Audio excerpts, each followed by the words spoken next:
okay, I have all these followers. Okay, I'm always on my phone. We're always talking. We're always commenting and talking back and forth.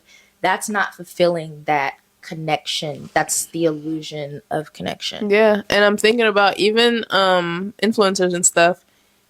They, well, from what I've seen on social media, when they do meet their followers in real life, they really like those interactions because I Yeah. think like that whole connection, like you're not just somebody It in a bridges the screen. gap. Yeah, Yeah.